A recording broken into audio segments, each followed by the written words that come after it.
नमस्कार शेतकरी बांधवांनो, आपण अतिवृष्टीची जी नुकसान भरपाईची यादी आहे ती आज आपण या व्हिडिओच्या मार्फत बघणार आहोत।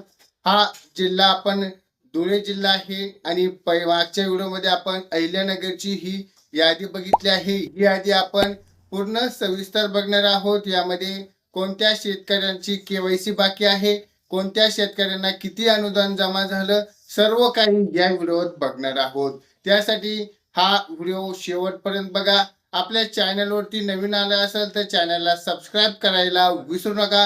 व्हिडिओ एकदम महत्त्वपूर्ण होणार आहे, त्यासाठी व्हिडिओला लाईक करा। चला तर व्हिडिओला आपण सुरुवात करूया। सर्वात प्रथम आपल्याला गुगल ओपन करायचं आहे। गुगल ओपन केल्यानंतर तुम्हाला धुळे टाईप करायचे। धुळे टाईप केल्यानंतर तुम्हाला स्क्रोल डाऊन करून तुम्हाला जी वेबसाईट येईल मेन, ते वेबसाईट आपल्याला क्लिक करायचं। यामध्ये मेजर प्रोजेक्ट सोलर जे जनरेट वेबसाईट आहे ते मेन वेबसाईट आहे। हे वेबसाईटवरती आपल्याला स्क्रोल डाऊन करून आपल्याला सर्वात खाली यायचं आहे।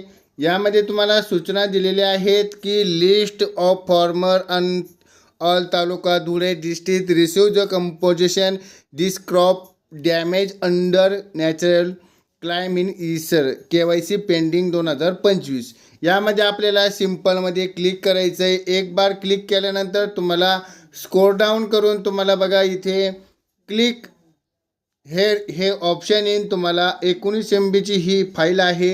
ही फाईल आपल्याला डाउनलोड करायची। डाउनलोड केल्यानंतर सिंपलमध्ये आपल्याला ही ओपन करायची आणि ओपन केल्यानंतर तुम्हाला धुळे जिल्ह्याची जी फाईल आहे ती तुम्हाला तुमच्या फोनात डाउनलोड करायची असेल तर यामध्ये तुम्हाला सन 2025 मध्ये KYC पेंडिंगची यादी वेगळी आहे आणि ज्यांना अनुदान किती मिळालं आहे ही आपल्याला यादी वेगळी आहेत।